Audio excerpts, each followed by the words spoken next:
Bonsoir, chers internautes, chers abonnés.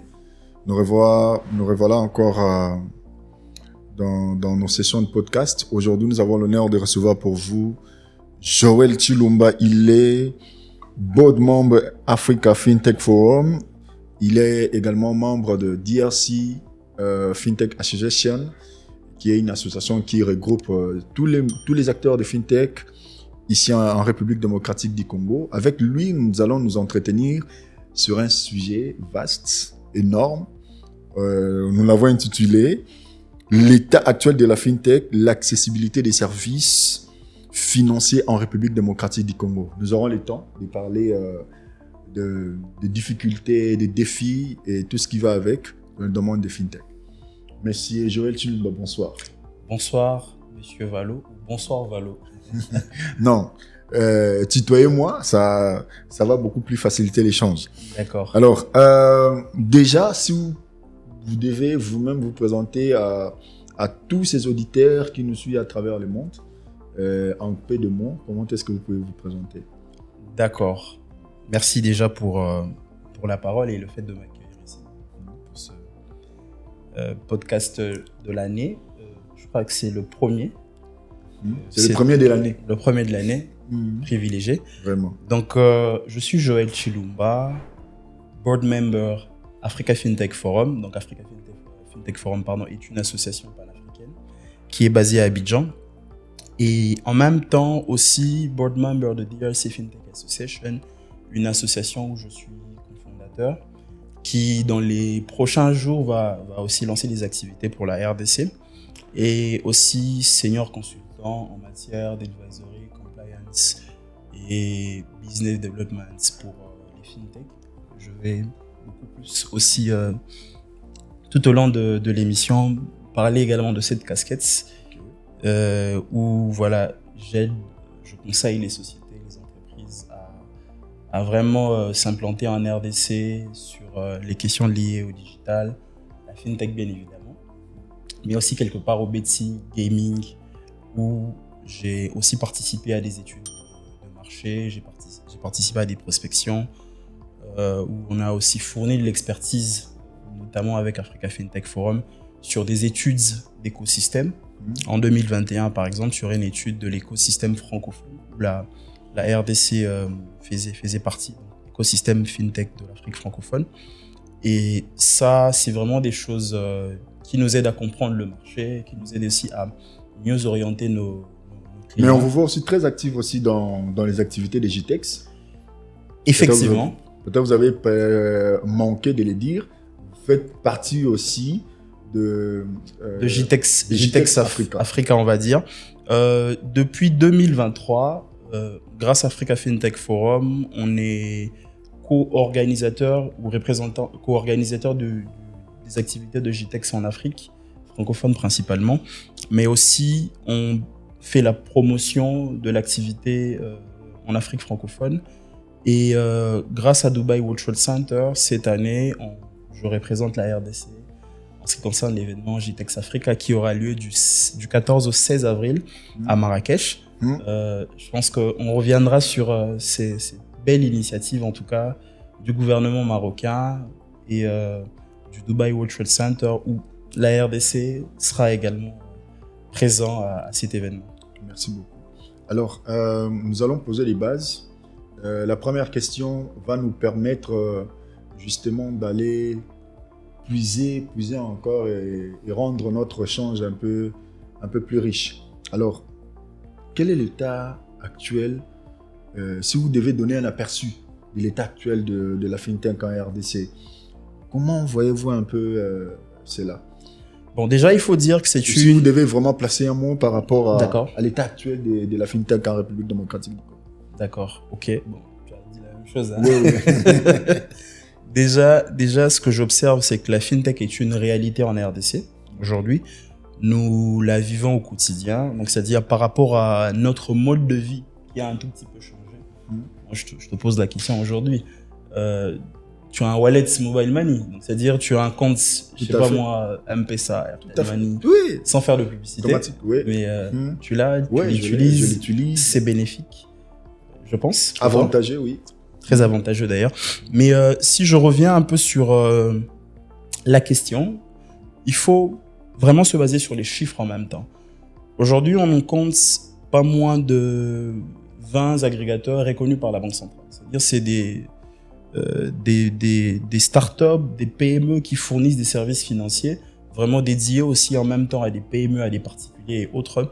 Donc, dans le jargon, on parle de B2B, B2C pour expliquer. Mais en même temps, il faut aussi voir avec les chiffres au niveau national ce que, par exemple, l'autorité de régulation de télécommunications nous dit sur, par exemple, le taux de pénétration mobile money qui, en une année, est passé entre 23% et aujourd'hui, on est aux alentours de 25,7%. Donc, c'est des avancées. Et vous allez également constater aujourd'hui que l'utilisation des transferts d'argent au niveau national donc, a pris un autre niveau où voilà, il y a une forte demande sur le marché. Les consommateurs ne font qu'en croître, donc chose qui devient de plus intéressant. Mais s'il faut parler vraiment de l'évolution, il y a eu beaucoup d'évolutions. À partir de 2020, le monde avait changé, nos habitudes avaient changé, où on avait compris voilà, que c'est important d'avoir un wallet mobile money aujourd'hui. Mais est-ce qu'ici, il est aussi question de... est-ce qu'il y a une innovation majeure par rapport à ça? Est-ce que parmi tous ces mondes, est-ce qu'on peut se vanter pour dire qu'en République démocratique, il y a vraiment une innovation où on voit la représentation de l'interopérabilité, on voit la sécurisation des données, une solution, une innovation majeure qui répond vraiment à toutes ces questions? Je crois que c'est une question qui va peut-être concerner à la fois le grand public et quelques professionnels qui sont dans le secteur de la finance. Si je dois parler de l'interopérabilité, elle n'est pas encore à 100%. Pourquoi? Parce qu'il y a une question du point de vue réglementation. En RDC, l'autorité réglementaire sur les questions liées à la fintech principalement, c'est la Banque centrale du Congo. Et actuellement, il y a une instruction qui a été, il y a une instruction qui est sortie et sortie au niveau de la Banque centrale, qui s'intitule l'instruction 58 et justement qui pose et fixe vraiment les choses en ce qui concerne l'interopérabilité, mais qui est en train de s'exécuter. Donc, j'ai eu cette possibilité de participer à l'une des réunions, vraiment autour d'un switch monétique qui va découler en tout cas de cette instruction, qui permettra justement de rendre cette interopérabilité possible entre aujourd'hui les fintechs, les réseaux de télécommunications, les banques et autres institutions financières. On parle même des consortiums, des banques, à l'image de Multipay. Maintenant, sur la sécurité de données, ce que les internautes ou le grand public qui nous suit doit savoir que une fintech, pour qu'elle soit reconnue, valable et puisse opérer dans toute la légalité, passe vraiment sur des approbations et certifications vérifiées par la Banque centrale. Et l'un des points majeurs... Mais la majorité aussi disent que les démarches avec la Banque centrale sont une casse-tête. Bon, ça paraît être casse-tête. La majorité, ils ne connaissent même pas la voie empruntée pour y arriver jusque-là. Il y a une rigueur et elle est importante qu'on garde la rigueur. Pourquoi? Parce que c'est un secteur financier. Donc, si après vous voyez tout ce qui s'est passé dans ce pays, on a parlé des banques Lambert, on a parlé de MyGoldRêve, voilà. Et ce n'est pas un secteur où on va laisser tout le monde. Mais pensez-vous que cette rigueur facilite la tâche à ces startups qui ont des idées bien assises, mais parfois ils ne savent pas comment se lancer, parce que on dit aussi que les démarches à la Banque centrale prennent énormément du temps. Bon. J'ai rencontré un start-upper qui m'a parlé de 3 ans. Après, il est toujours resté en attente. Bon, déjà, il y a un gros souci d'information. C'est que je pense que les startups aujourd'hui doivent se conseiller et vraiment s'informer sur la question. C'est-à-dire aujourd'hui, il y a des cabinets expérimentés qui vraiment traitent sur la question d'accompagnement sur l'obtention de la licence. Et il y a même la Banque centrale qui fait des publications, qui est ouverte pour des informations. Moi, je pense que c'est vraiment une question d'information aujourd'hui où on ressent cette lenteur dans l'exécution, dans le processus et ce qui va avec. Mais ensuite, cette rigueur, c'est un pincement de cœur. Je comprends pour les startups, mais en même temps, elle est là pour réguler les choses. Est-ce que pensez-vous que ça s'aligne aussi par rapport aux nombreux défis qui font face les start-upers ou les jeunes entrepreneurs ici en République démocratique du Congo? Oui, pour les startups, c'est quoi ce qu'ils n'ont pas totalement la libre totalité de mettre en place leurs innovations en marche. Parce que tout le monde aujourd'hui ne peut pas lancer une banque sans avoir un agrément venant de la Banque centrale pour démarrer sa banque. Il y a des exigences, il y a des conditions. Et ces startups doivent être conscients, voilà, que dans leur modèle économique et que dans leur stratégie de progression, qu'il faut respecter la loi en vigueur et lancer sa technologie. Pour la plupart des cas, ils ont la technologie, ils ont l'innovation avec elle. Ils peuvent aujourd'hui nous créer des choses basées sur la crypto-monnaie, sur la blockchain, tout ce que tu veux. Mais ensuite, c'est quoi la réglementation en place? Est-ce que ça te permet de lancer? Donc, le business aussi derrière les fintechs, c'est connaître la régulation, le cadre réglementaire pour mieux lancer. Donc, c'est la raison pour laquelle je disais qu'il faut vraiment des conseils. Je pense qu'ils vont peut-être beaucoup apprendre en suivant notre podcast. Et ils vont se rendre compte, voilà, il y a souvent ces ambitions de lancer directement, de tout commencer, mais ils se rendent pas compte que voilà, tu peux pas commencer. Il y a des préalables. Voilà, jusqu'au moment où il faut d'abord remplir les préalables et vraiment les suivre à la lettre et être approuvé, parce que c'est une approbation, donc c'est un agrément qui est donné. Donc il y a toutes ces questions. Mais après, même moi, en tant qu'entrepreneur, deux fois, j'ai vraiment du mal aussi à lancer certaines innovations. Et ça, c'est là où on aimerait aussi avoir des discussions aujourd'hui avec la Banque centrale pour, par exemple, mettre en place aujourd'hui des cas d'utilisation, mettre en place des concepts permettant d'abord de développer en embryon certaines solutions, voir comment est-ce que les progressions vont faire. Il y a un concept au niveau national, au niveau international, pardon, qui consiste à mettre en place des branches monnaie digitale, ce qu'on appelle les CDBC, si j'ai bien prononcé. Donc, c'est-à-dire c'est des branches des banques centrales dédiées vraiment à tout ce qui est monnaie, crypto et consorts. Donc, ils voient l'évolution et certaines banques centrales aujourd'hui dans le monde sont passées en phase matérialisation où ils ont directement intégré les CDBC dans leur économie. Donc, il y a plusieurs exemples. Il y a le Dubaï, il y a le cas du Nigeria avec le e-Naira. Okay. Même si, au même moment, il y a vraiment des variations. Ça coupe, ça reprend. Mais au moins, il y a cette volonté de la mettre en place. Et ces concepts, par exemple, ça va permettre à certaines startups de mettre leurs innovations en place. Mais après, la régulation aussi. Moi, je dire, hein, c'est vraiment une question d'information à la base. C'est que la régulation, par exemple, pour les agrégateurs de paiement, je pense que c'est la régulation la plus simple. On vous recevoir, nous allons vous recevoir encore une fois, peut-être pour parler sur la question de la régulation, parce que c'est également une question très majeure. Exactement. Alors, mais dites-nous, quelles sont les principales difficultés qui font face les entrepreneurs, les startups qui veulent se lancer aujourd'hui en République démocratique du Congo? Parce que là, vous avez parlé, par exemple, sur la question de la communication, de cette facilité-là d'aller jusqu'à intégrer la Banque centrale. Mais il y a certainement aussi énormément de défis pour se lancer ici en République démocratique. D'accord. Les défis sont au même moment au niveau des entrepreneurs et au niveau des consommateurs. Et de manière commune, entrepreneurs et consommateurs, il y a les défis liés à l'énergie.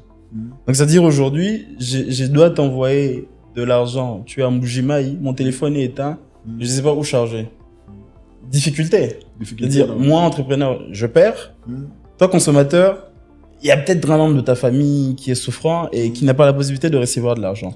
Il y a aussi un problème de financement au niveau national sur des projets en rapport avec la fintech. Mais après, j'ai vu des initiatives aujourd'hui. Je suis quand même au courant de ce qui se passe avec des projets comme Transform et consorts qui ont cette idée aujourd'hui de digitaliser les paiements par rapport aux prochains bénéficiaires de subventions. Donc, c'est-à-dire ils doivent mettre en place des services qui doivent normalement avoir du no cash, voilà, ou accepter les paiements de manière digitale. Mais en même temps aussi, un autre défi, c'est au sein de la population qui est peu éduquée financièrement. Donc, c'est-à-dire aujourd'hui, je vais donner l'exemple, par exemple, ça c'est quelque chose que j'ai vécu en parlant d'éducation financière. Je suis dans une banque de la place et vraiment à la réception et tout, je vois une dame venir entrer pour demander qu'elle ouvre un compte bancaire dans cette banque, mais pour une autre banque. Donc, exemple, la banque Joël, elle est dans la banque Joël, mais elle veut ouvrir un compte pour la banque Valo. Ça, c'est des cas d'exemple. Donc, c'est-à-dire, il y a déjà ce petit souci de savoir que c'est vrai qu'elles sont toutes des banques, mais c'est des banques différentes avec chacune des politiques différentes. Voilà. Et j'ai même posé la question à la dame à la banque, mais est-ce que vous n'informez pas vos clients, vos futurs clients, de comment les choses se passent à la banque? Il n'y a pas de brochure et tout. Elle me dit, papa, attends ton PC brochure là. Est-ce que donc, il y a des réalités comme ça et peu on est éduqué financièrement, peu on fait confiance au fait aux solutions fintech qu'on met. Et résultat, c'est quoi? C'est que on va faire des innovations, des grosses technologies, mais qui manquent de public consommateur. Alors, il y a une partie des populations jusqu'ici non bancarisées.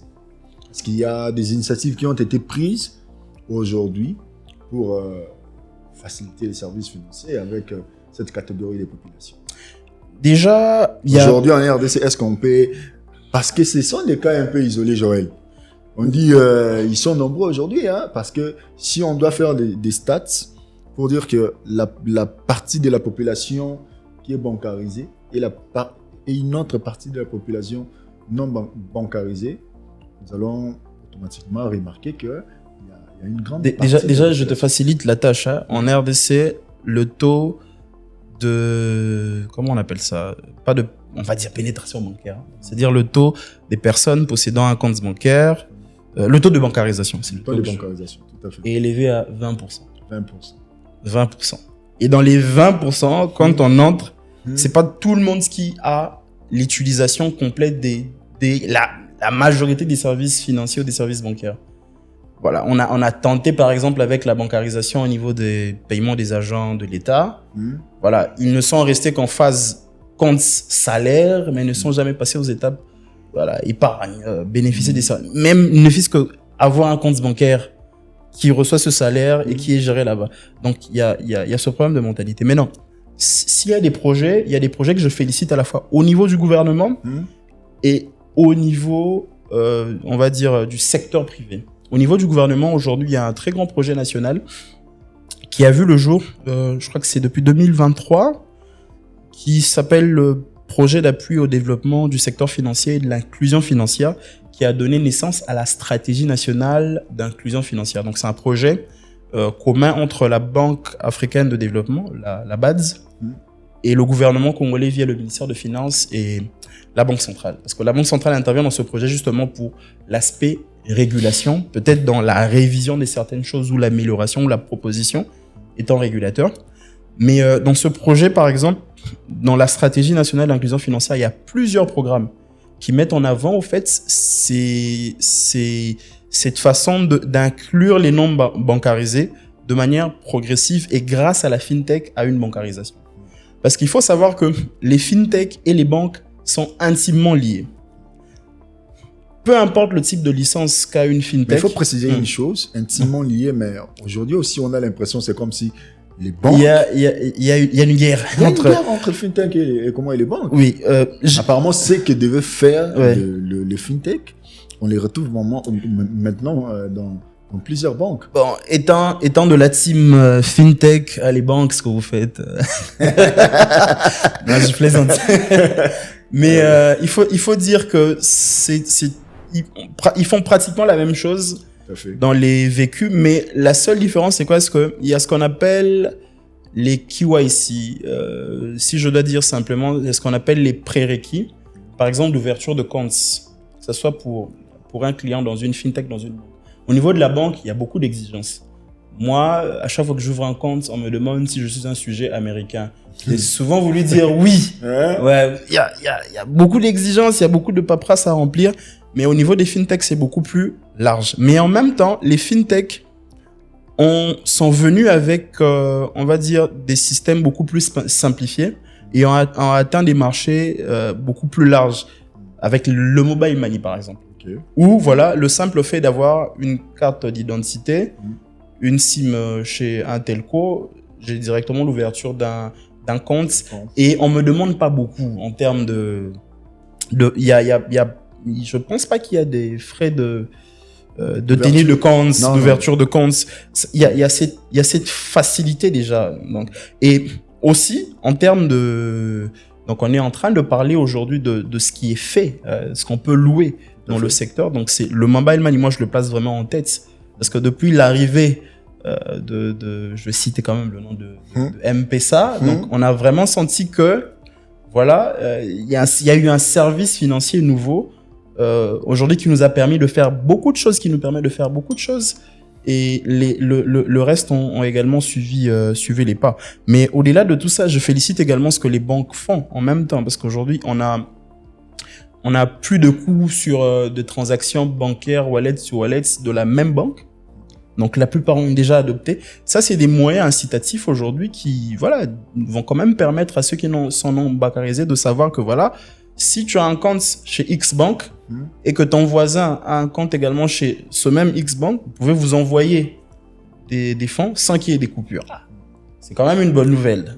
Mais après, je pense que les banques restent les banques. Les banques restent les banques. Les banques restent les banques. Les fintech restent les fintech. Mais les approches fintech vont de manière à vraiment bancariser les non-bancarisés. Nous n'irons pas jusqu'à entrer dans les détails parce que même les fintech aujourd'hui, on peut voir aussi frôle un peu les rôles des banques. Nous, j'ai quand même, oui, j'ai remarqué déjà. On peut voir dans certaines fintech, on voit le relevé et qu'on sort et tout. Donc, ça, ce sont des rôles réservés quand même à la banque. Bon, il y a des rôles spécifiques, intouchables, que les fintech aujourd'hui ne pourront pas avoir. C'est-à-dire, c'est garder de l'argent. C'est là où je disais que la relation entre fintech et banque, elle est vraiment, elle est intime à un niveau incroyable. Parce que quand tu es une fintech, tu es obligé impérativement, selon la loi, d'avoir comme partenaire principal une banque de la place. Parce que c'est cette banque qui garde l'argent. C'est par la banque que passent réellement les transactions. Tout à fait.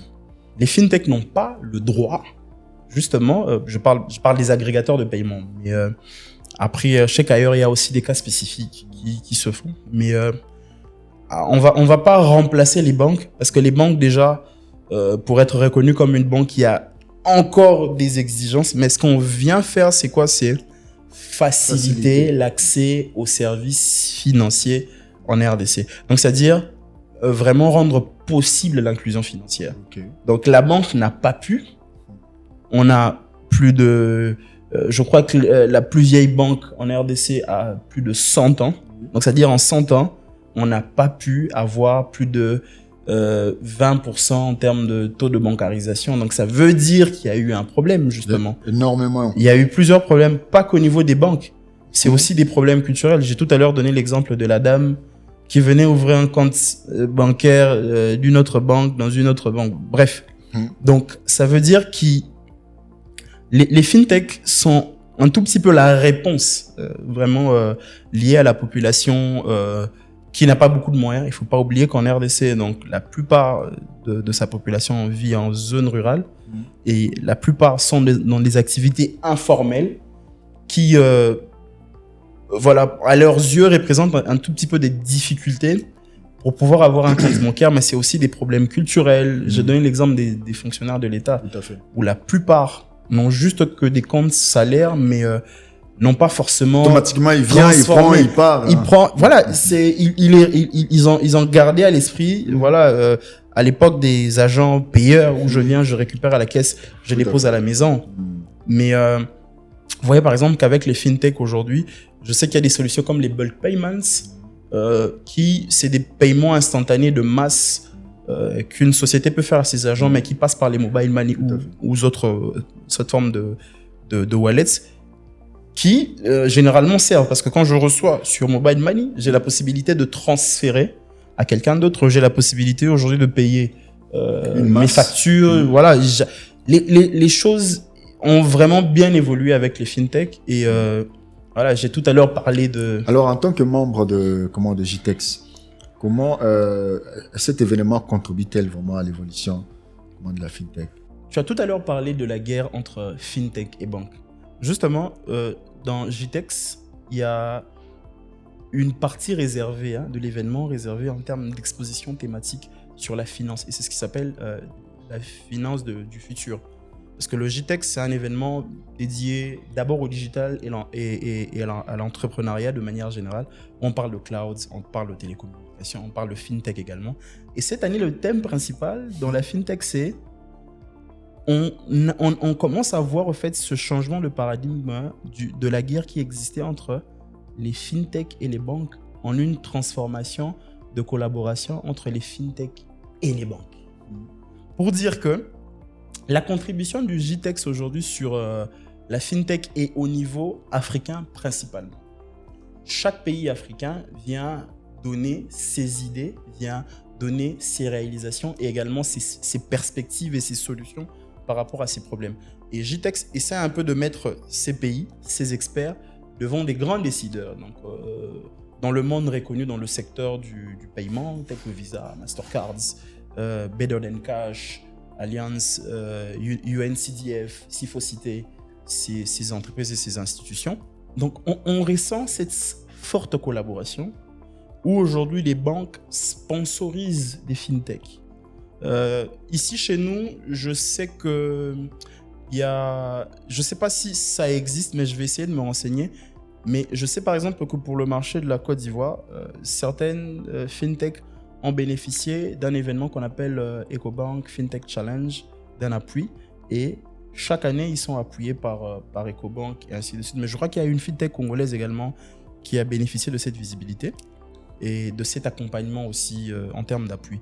Et c'est des initiatives pareilles qui marquent justement la collaboration. Pourquoi? Parce que les fintech, comme on l'a dit précédemment, ils ont cette possibilité de toucher vraiment les clients finaux sans beaucoup de conditions.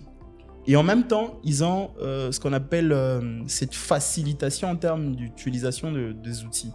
Parce qu'ils se basent généralement soit sur nos activités quotidiennes, soit sur nos besoins les plus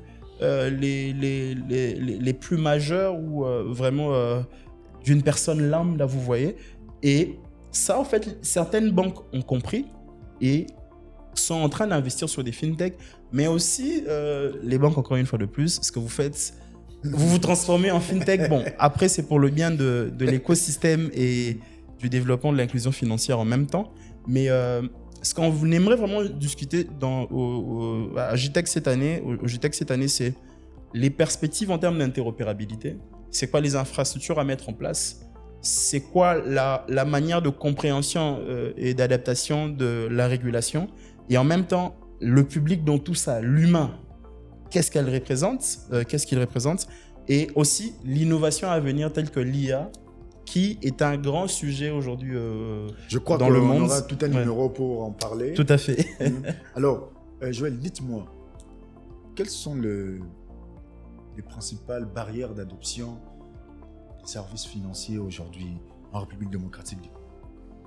Premièrement, parce qu'on a l'impression que il y a de plus en plus d'innovations, les gens s'inspirent, Bon, moi je suis quand même derrière tout ce monde-là, je vois comment est-ce qu'ils bossent, ils travaillent, mais par après, il y a comme une barrière qui c'est place pour que ces solutions soient finalement adoptées. Je crois que c'est un peu comme dans tout business. C'est-à-dire, quand on crée un service, on crée un produit, on a besoin que la clientèle suive ou que le public suive. La première barrière pour moi, pour l'adoption, c'est parce que quand il faut voir le taux de bancarisation, on a assisté, on a parlé, le taux de pénétration mobile money, c'est encore des chiffres qui sont faibles, dû principalement, selon moi, à la mentalité aussi des utilisateurs ou des consommateurs. Je vais également te donner un autre exemple. Imagine, j'assiste à une discussion des personnes qui parlaient du pari foot. Ils disaient, voilà, il y a un jeune qui a gagné 10 millions de francs congolais au pari foot et la société de loterie lui a dit, on ne peut pas te donner de l'argent cash, il faut qu'on t'envoie sur un compte bancaire, on t'ouvre un compte bancaire. Et le jeune, il s'est fâché. Il s'est dit, non, les banques, c'est des voleurs. Ils vont couper mon argent. Ils vont couper mon argent et ainsi de suite. Donc ça, c'est des barrières qui ne facilitent pas aussi, quelque part. Mais après, est-ce que les banques éduquent suffisamment la clientèle ou la masse sur les bienfaits, les avantages de pouvoir utiliser les solutions, les services financiers? Maintenant, au niveau des fintech aussi, moi je trouve qu'il y a les innovations, il y en a, les solutions, il y en a. Le cadre réglementaire, il est comme tel. Mais cela ne nous empêche pas aujourd'hui d'accroître le marché. Donc on ne peut pas seulement tout le temps accuser la Banque centrale de mettre en place des règlements qui ne favorisent pas le développement. Mais moi je trouve que le cadre réglementaire existe. Mais après, avons-nous aujourd'hui des solutions sur le marché qui incitent les populations, des solutions digitales qui incitent les populations à aller vers elles? Moi, par là, j'aimerais dire que pour moi, il y a un secteur qui est un peu négligé. D'abord, pour parler de l'utilisation des services financiers, c'est l'e-commerce, vraiment dans sa globalité.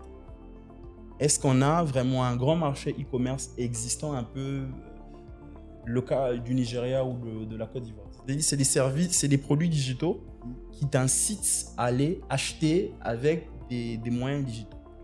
Après aussi, est-ce que ces startups, ces entrepreneurs, est-ce qu'ils mettent aussi des sanctions positives aujourd'hui pour obliger les gens à aller acheter ou payer de manière digitale? Un autre exemple encore, je crois que j'étais en Belgique, à la gare de Midi, et je devais aller aux toilettes. J'avais complètement oublié que les toilettes, pour avoir accès, il faut payer par carte. Donc c'est une carte bancaire Visa ou Mastercard. Je n'avais pas ma carte. C'est $1. C'est 1 euro, pardon. Et j'ai dû coopérer avec 2 jeunes Belges. Je dis, écoutez, moi je vous donne 2 euros. Vous m'aidez à payer pour aller me soulager. Donc ça, c'est une sanction qui t'oblige à payer par carte. Donc c'est-à-dire que quand tu es là-bas, et tant que voyageur, il faut que tu fasses un effort d'avoir soit une carte bancaire, soit une carte virtuelle, et ainsi de suite. Ça, c'est des moyens incitatifs à accroître vraiment le nombre des utilisateurs, on va dire, des services digitaux. Donc, d'autres barrières, on a parlé de l'énergie, on va aussi parler de la connectivité, surtout de la connectivité, où on a aussi des chiffres qui sont assez faibles. Mais on a évolué. Hein. Moi, je me rappelle, en 2013, on nous donnait 2% par Google de pénétration Internet ou de connectivité en RDC. Aujourd'hui, on est à combien? Aujourd'hui, je crois qu'on doit dépasser les 30% si j'ai bonne mémoire. Alors, dites-moi, comment la confiance des consommateurs influence-t-elle l'adoption des finances, des services, des fintech ici en République démocratique? Par l'humain, avoir la confiance de l'humain. Tout à fait. Donc, c'est-à-dire, dans la COP, dans la TEG, on a eu confiance dans Valo. Ah, mais c'est fini. Je crois que cette question résume un peu le problème qu'on a. Et le problème que, selon moi, en tout cas, j'estime, et l'humain aussi, quelque part. J'ai pas peut-être parlé du problème aussi des coûts de service. Parce que moi, je suis, on va dire, dans ce milieu de la fintech, mais il y a certaines choses où je ne paye pas de manière digitale parce que ça a un coût supplémentaire par rapport au fait que si j'allais payer en cash ou avec un autre moyen. Donc, ça résume un peu ce problème qu'on a. Du moment où il y a de la confiance, voilà, c'est vraiment un effet crescendo sur beaucoup de choses. Sur un marché qui grandit, sur des startups qui se développent. Et en même temps, même au niveau de l'État, c'est-à-dire où on aura la possibilité de faire des encaissements qui justement font une sorte qui vont capitaliser les recettes de l'État et autres.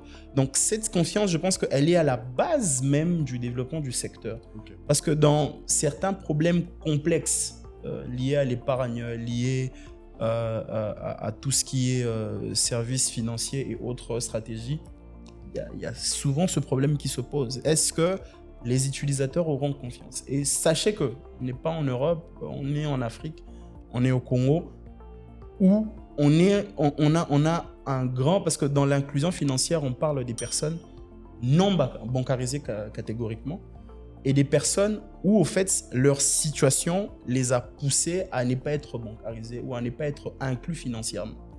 Et chez nous, il y a vraiment ces deux catégories qui sont au top. Donc aujourd'hui, je pense que ce problème de confiance va résoudre à la fois le problème de bancarisation et surtout le problème de l'inclusion financière. Alors selon vous, est-ce qu'il y a-t-il des collaborations qui peuvent faciliter le secteur privé public, les services financiers en République démocratique? Est-ce que s'il y en a déjà, est-ce que vous pouvez nous les citer? Moi, ce que je vois déjà par rapport à ce qui peut se mettre en place, c'est beaucoup plus c'est des programmes dans la recherche scientifique. Dans le secteur de la finance, il faut savoir que l'État a souvent une casquette, on va dire, réglementation. Mais c'est limite là, pour la plupart des cas. Hein, je ne vais pas trop... il ne faut pas aller dans ce terrain-là. Oui, mais on sait qu'il apporte des fois aussi très bien cette casquette. Mais sur les questions innovation et tout, le privé a toujours une avance. Pourquoi? Parce qu'aujourd'hui, le secteur privé a envahi des grands groupes internationaux qui ont déjà eu des expériences dans d'autres pays où la réglementation est différente et évoluée par rapport aux questions actuelles. Et je pense que l'État aussi, l'État doit aussi écouter le privé. Et c'est ce qui fait même développer les choses. Donc, dans certains pays, ces partenariats publics-privés se traduisent par des associations, par des cellules d'études, beaucoup de choses. Donc, on en voit. Et ça permet... Donc, selon vous, cette collaboration peut permettre à une croissance dans les services financiers en République? Exactement. Et même du point de vue réglementaire, du point de vue innovation. Aujourd'hui, l'État n'arrive pas à accepter la crypto-monnaie. Bon, c'est vrai que l'État est souverain, mais quelque part aussi, c'est parce que il n'y a pas peut-être encore assez de maîtrise sur la question. Tout à fait. Donc, il y a peut-être lieu aussi de voir les privés, ce qu'ils ont à proposer, ce que nos associations proposent, et ainsi de suite. Il n'y a pas que le secteur de la crypto-monnaie, donc il y a plusieurs sujets aujourd'hui. Bon, Dieu merci, les data centers existent chez nous maintenant, avec la capacité qu'elles ont. Alors, en parlant de ça, quelle est l'importance, selon vous, de l'éducation financière pour l'adoption et la mise en place même des services financiers en République démocratique? Très importante. Très importante. Un peuple qui est éduqué financièrement, je pense que c'est un peuple qui prend conscience aussi de l'avancement du monde et des innovations en termes de paiement qui sont en train d'être mises en place. Et c'est un peuple qui va constituer aussi une forte demande en termes de produits et services digitaux de manière globale. Mais en même temps, si l'éducation financière est réussie, quelque part, on réussit également l'inclusion financière. Parce que quelqu'un qui sait aujourd'hui, qui a un compte salaire, qui accepte de transformer ce compte salaire en un compte bancaire réel et qui apprend sur l'épargne, apprend sur d'autres services, je pense qu'après, il se crée de la valeur. Et y a vraiment beaucoup d'effets positifs aussi en même temps. Mais après, il faut aussi reconnaître qu'il y a aussi des contraintes, des montants que touchent certains fonctionnaires qui ne leur permettent pas tellement de faire de l'épargne. Ça aussi, je reconnais. Il y a aussi la situation économique quelque part qui impacte. Mais l'éducation financière, elle est vraiment à la base de... Mais ça doit partir d'où, cette éducation? L'éducation financière, j'ai tantôt parlé... Vous pouvez même proposer un modèle. Je pense que c'est ce que nous, comme association, on veut également lancer comme activité, parce qu'on a aussi cet objectif de participer à l'inclusion financière de la RDC, parce que cette inclusion financière, ça increase. Et pour ça, on ne peut pas faire seul.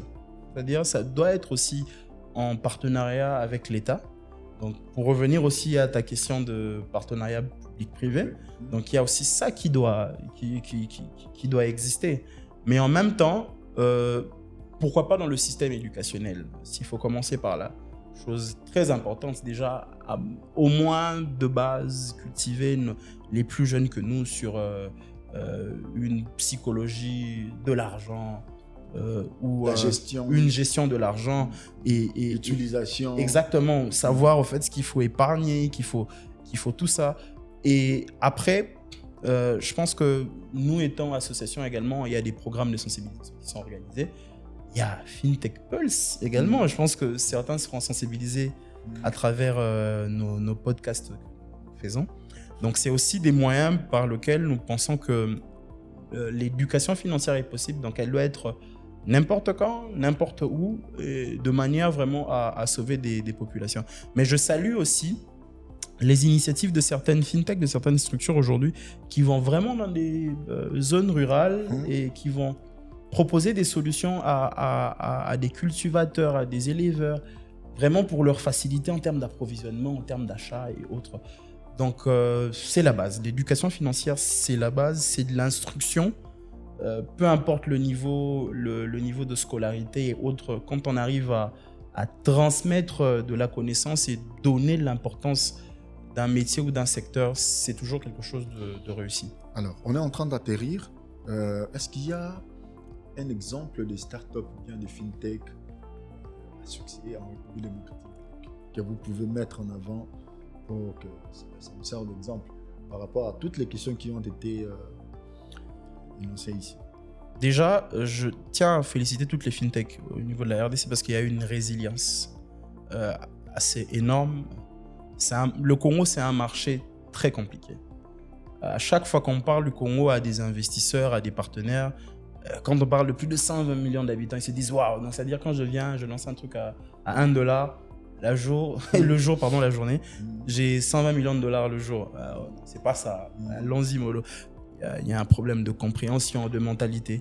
Mais chaque fintech, au fait, a su faire face à cette résilience, à proposer des services, en tout cas pour celles qui sont actives pour la plupart des cas.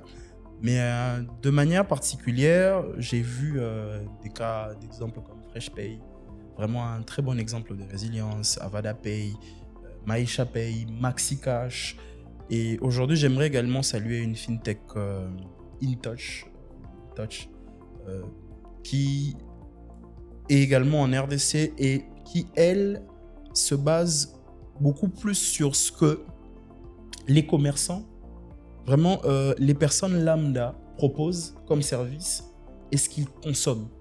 Okay. Donc, c'est-à-dire, au lieu de faire comme toute fintech ou comme tout agrégateur, se basant que sur des API B2B, ils vont au-delà. Donc, c'est-à-dire, ils étudient un secteur dans le secteur rural dans le secteur rural ou dans le secteur informel et ils proposent des solutions adaptées.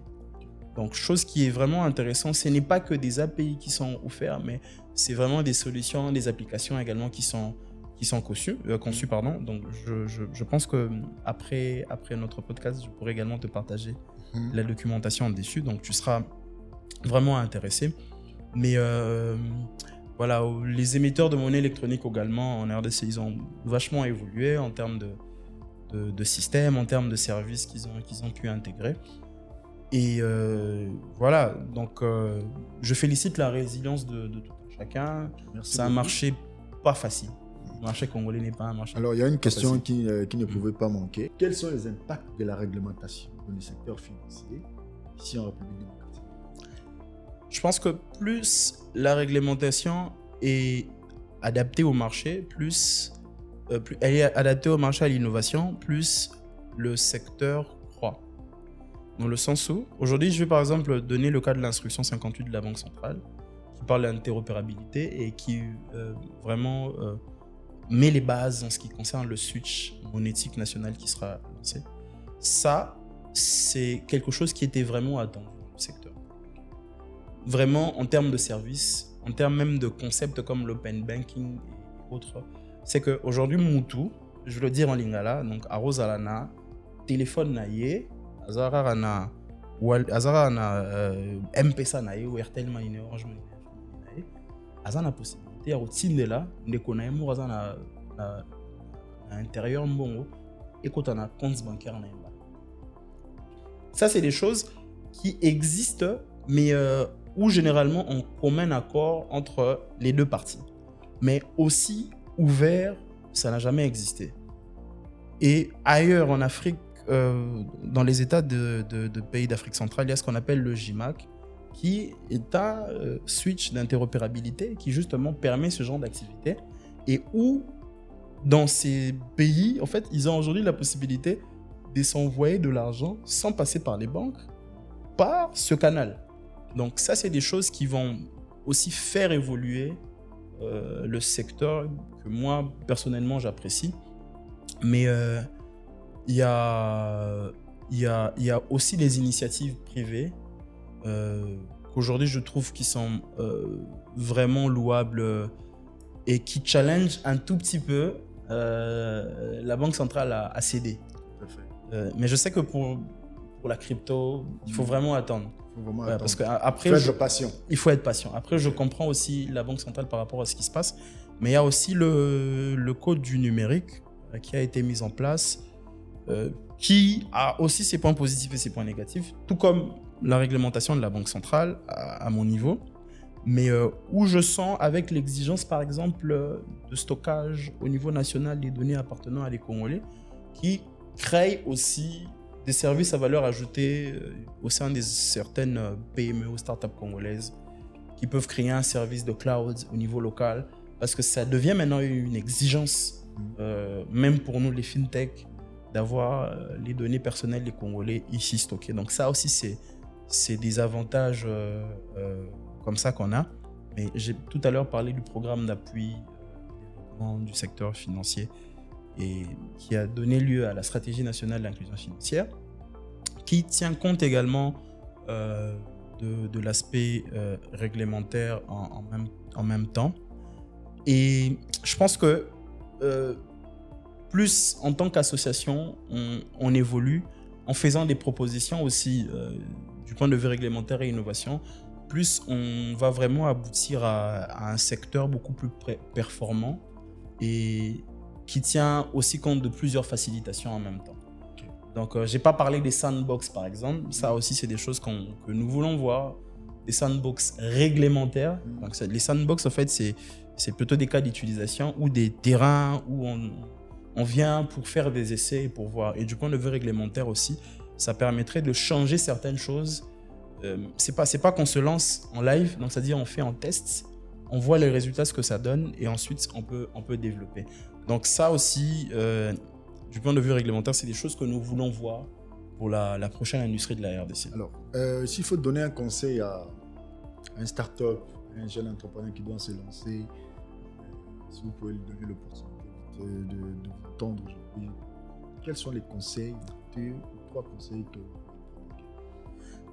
Ok. Bon, déjà, je crois que c'est aussi mon rôle. Hein, parce que je suis un peu dans l'advisory, conseil dans le secteur du digital. Brièvement, comme une start-up, oser, se conseiller et s'informer, c'est la base. C'est la base pour éviter les genres de réactions du genre.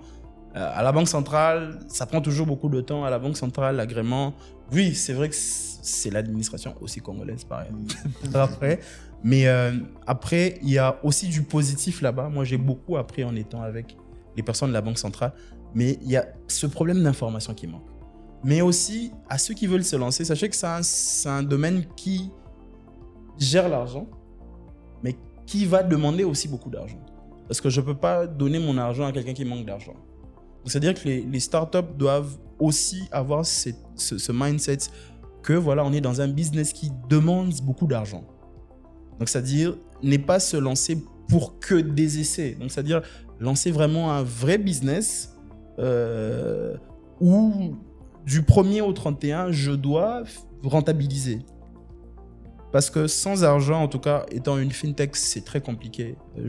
On aura peut-être une autre session où on va expliquer le fonctionnement d'une fintech, comment ça évolue.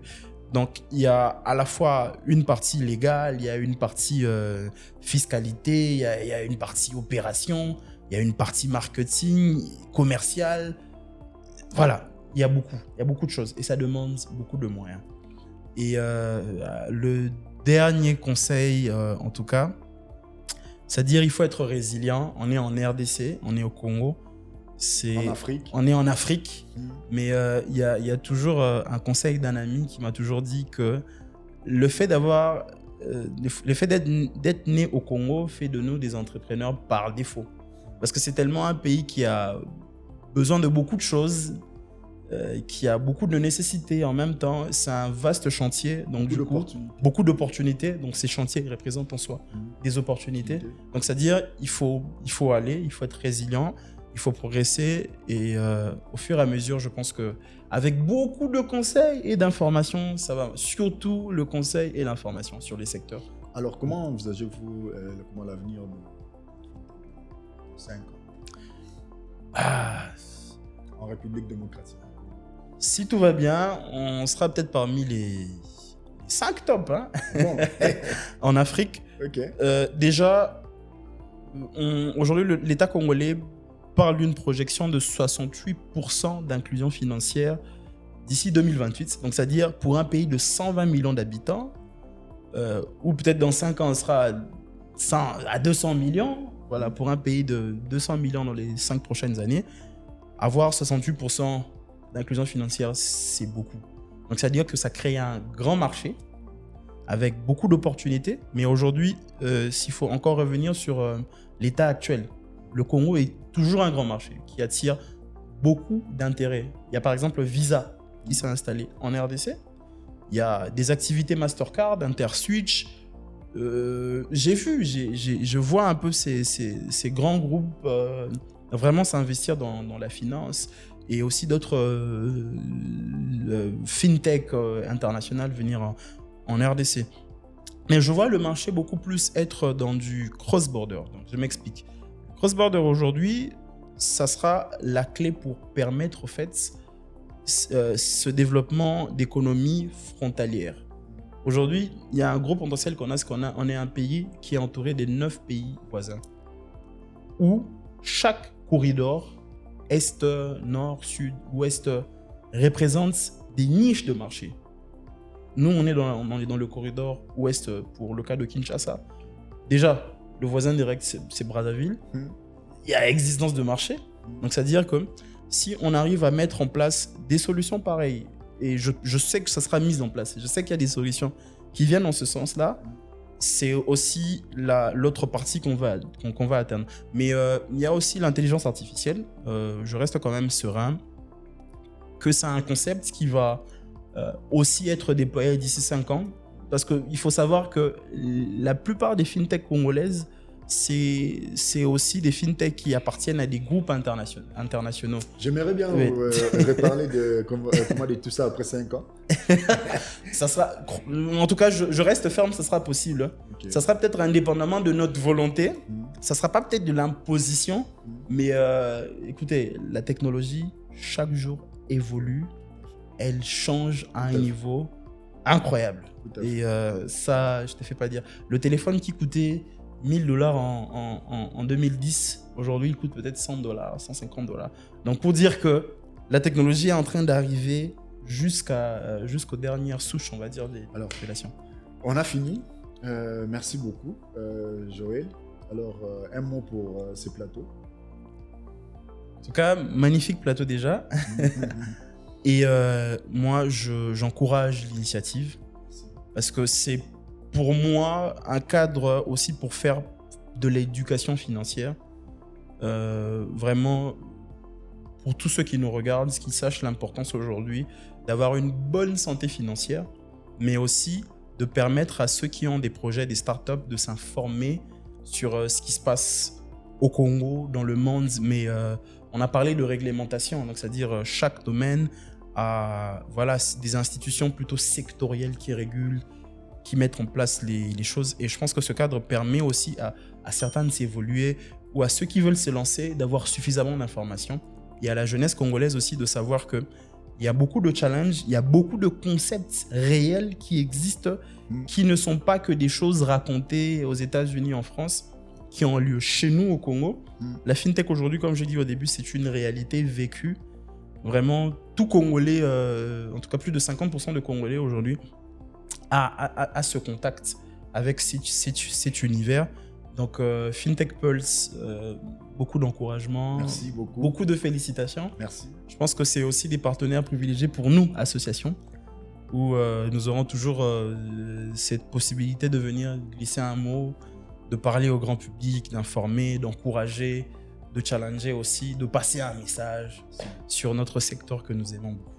Merci beaucoup. Merci Joël. Nous rappelons aujourd'hui, nous avons eu le grand plaisir de recevoir dans notre session de FinTech Pulse Joël Chilumba. Je rappelle qu'il est board member de FinTech, de Africa FinTech Forum, de DRC FinTech Association.